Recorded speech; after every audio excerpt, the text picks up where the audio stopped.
Right. So క్రిందటి వీడియోలో cost sheet proforma గురించి మనం చెప్పుకోవటం అనేది జరిగింది. సో ఈ కాస్ట్ షీట్ ద్వారా మనము ప్రైమరీ కాస్ట్, అదేవిధంగా వర్క్ కాస్ట్, తర్వాత cost of goods sold and cost of sale and final profit and సేల్స్ను మనము ఫైండ్ అవుట్ చేయడం అనేది జరుగుతుంది. సో ఈ యొక్క కాస్ట్ షీట్ ఆధారంగా ఇక్కడ ఉన్నటువంటి ఇప్పుడు మనం చెప్పుకునేటటువంటి ఇలిస్ట్రేషన్స్ ఏవైతే ఉన్నాయో దాన్ని ఏ విధంగా చేయాలో ఇక్కడ ఇచ్చినటువంటి క్వశ్చన్ ఆధారంగా ఇక్కడ ఉన్నటువంటి సొల్యూషన్ను మనం ఎదుగుదాం. So first of all determine the prime cost from the following data. Determine the prime cost. Prime cost అంటే ప్రధాన వ్యయం. సో ఇక్కడ మనం చూసినట్లయితే direct wages 50,000, chargeable expenses 5,000 and opening stock of materials 10,000, materials brought during the period 60,000, closing stock of materials 20,000. So carriage inwards 1,500, carriage outwards 2,000 and materials returned to supplier 1,500. This is the data. So now find out the prime cost. Find out the prime cost. So now we calculate material consumed. Material consumed. So write the material consumed in the particular column. In the particular column. Now we take the opening balance. Opening balance of raw material. Now actually we read the cost sheet proforma yesterday. Now we are taking the opening balance of the raw material. So in this data, opening balance of the raw material, it is the opening stock of the raw material 10,000. So now write the opening balance of the raw material under the material consumed. So that amount is 10,000. 10,000 inner column. When we are purchasing of raw material, when we are going to purchasing raw material, that raw material, purchasing of raw material, we add that. So now opening stock of the raw material and purchase of raw material we add. So now here 60,000 and 10,000 and 60,000. Now here we have also returns. Purchase returns 1,500 less the returns 16,000 minus 1,500, 58,500. So this is the purchase of raw material. Here, when we are going to purchasing raw material, that purchase of raw material, we add that above transaction. So we have also returns. So purchase of raw material less the returns 1500, 58,500. ఎప్పుడైనా మనము ఈ యొక్క material consumed మనము తీసుకున్న సందర్భంలో, మనం calculate చేసేటటువంటి సందర్భంలో ప్రారంభ ముడి సరుకులకు మరి కొనుగోలు చేసినటువంటి రా మెటీరియల్ను మనము కలపవలసి ఉంటుంది.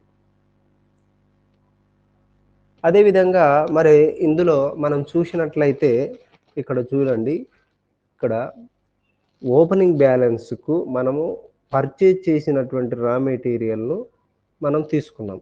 అయితే ఇక్కడ రిటర్న్స్ లేనట్లయితే, ఈ యొక్క 1500 లేనట్లయితే ఈ యొక్క పర్చేజ్ ఆఫ్ రా మెటీరియల్ను డైరెక్ట్ ఇన్నర్ కాలంలో వేసి మనము యాడ్ చేయడం అనేది జరుగుతుంది.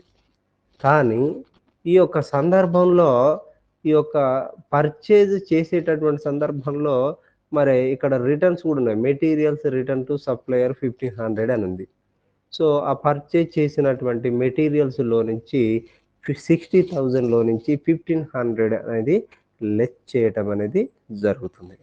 సో ఆ సందర్భంగా 60,000లో నుంచి 1500 తీసివేసిన తర్వాత 58,500 అనేది రావటం అనేది జరుగుతుంది. తదుపరి ఎప్పుడైతే ఈ యొక్క మెటీరియల్ను పర్చేయడం జరుగుతుందో, దాని యొక్క ఇన్వార్డ్స్ కూడా క్యారేజ్ ఇన్వార్డ్స్ మరి ఇక్కడ మనకు చూసినట్లయితే ఇక్కడ క్యారేజ్ ఇన్వార్డ్స్ 1500 అనేది ఉన్నది.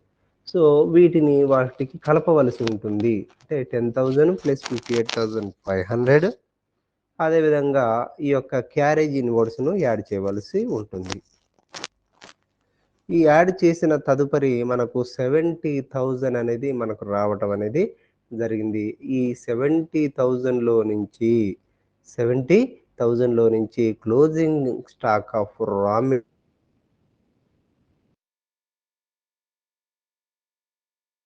మెటీరియల్ను మనము లెస్ చేయవలసి ఉంటుంది. సో లెస్ చేసిన తర్వాత 70లో నుంచి 20,000 లెస్ చేస్తే మనకు 50,000 అమౌంట్ అనేది రావటం అనేది జరిగింది.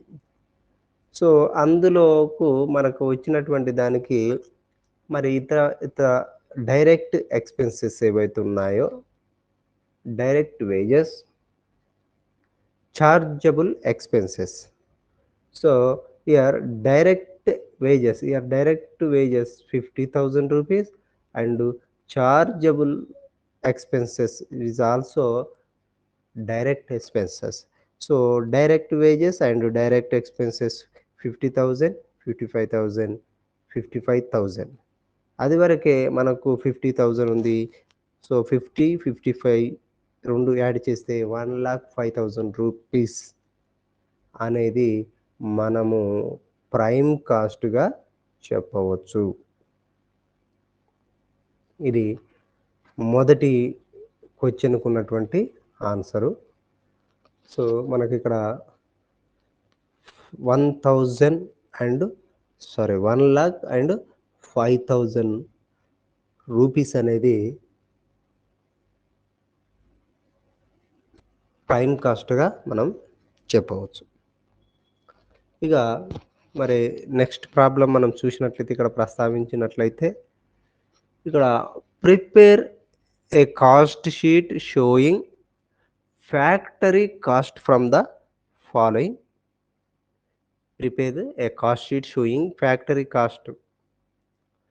సో దీని ద్వారా మనకి ఏం కనుక్కుంటున్నారు, వర్క్ కాస్ట్ను కనుక్కోవడం అనేది జరుగుతుంది. Work cost or factory cost.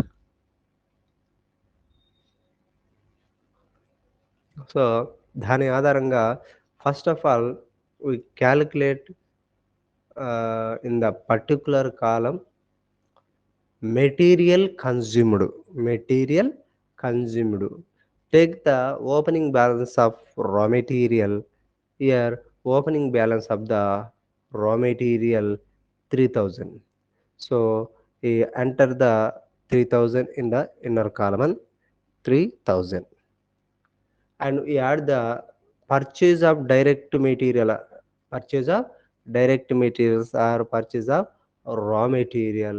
So we add the amount 25,000 and plus 3,000, so 28,000. ఎప్పుడైనా మనము closing stock of raw material ఉన్నట్లయితే ఆ క్లోజింగ్ స్టాక్ ఆఫ్ రా మెటీరియల్‌ను మనము పర్చేస్ చేసిన రా మెటీరియల్ పర్చేస్ చేసిన తర్వాత వచ్చినటువంటి విలువలలో నుంచి ఈ యొక్క ముగింపు సరుకు యొక్క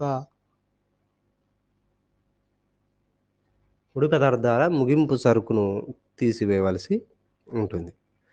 కనుక మనకు ఆ 28,000లో నుంచి ఈ 5,000 అమౌంట్‌ను తీసివేస్తే మనకు అంతిమంగా 23,000 రూపీస్ అనేది రావటం అనేది జరిగింది. ఈ విధంగా మరి డైరెక్ట్ ఎక్స్‌పెండిచర్స్ ఏమున్నాయో అబ్జర్వ్ చేసుకోవాలి. సో, ఇక్కడ direct materials, opening stock, closing stock, purchase direct material అన్నాడు ఇక్కడ. Next carriage outwards, direct wages. So, here direct wages is a direct expenditure. So, ఈ యొక్క డైరెక్ట్ ఎక్స్‌పెండిచర్ ఏదైతే అన్నటువంటి డైరెక్ట్ వేజెస్ ఏదైతుందో ఆ 10,000ని మనము ఈ యొక్క 23,000కు కలపగా మనకు 33,000 అనేది కాస్ట్ అనేది రావడం జరుగుతుంది. It is a prime cost. It is a prime cost. ఇంకా నెక్స్ట్ మనం చూసినట్లయితే factory expenses. Factory next second step ఏంది? Factory expenses. Here indirect factory expenses under percentage on direct wages. అంటే ఇక్కడ డైరెక్ట్ వేజెస్ అనేవి మనకు ఇండైరెక్ట్ ఎక్స్‌పెన్సెస్ అనేవాట direct wages ఎంతైతే ఉన్నాయో అంత మొత్తాన్ని 100%గా ఈ యొక్క ఇండైరెక్ట్ ఎక్స్‌పెన్సెస్‌గా తీసుకోమన్నాడు. అంటే ఫ్యాక్టరీ ఎక్స్‌పెన్సెస్ ఎంతున్నాయో డైరెక్ట్ వేజెస్ అంటే 10,000 ఉంది. సో, ఆ 10,000 మొత్తం ఎంతుందో ఫ్యాక్టరీ ఎక్స్‌పెన్సెస్ గూడా 10,000 అయిందని చెప్పడం అనేది జరిగింది. సో, 33,000 33,000 10,000 యాడ్ చేస్తే మనకు 43,000 అనేది మనకు వర్క్ కాస్ట్ రావటం అనేది జరుగుతుంది. ఇప్పుడు మనం చూసినట్లయితే ఇక్కడ ఏమున్నాయి? ఫస్ట్ ప్రైమ్ కాస్ట్ కనుక్కున్నాము. అదేవిధంగా వర్క్ కాస్ట్ అనేది కనుక్కోవటం అనేది జరిగింది. ఇది కాస్ట్ షీటు తయారు చేసేటటువంటి విధానం.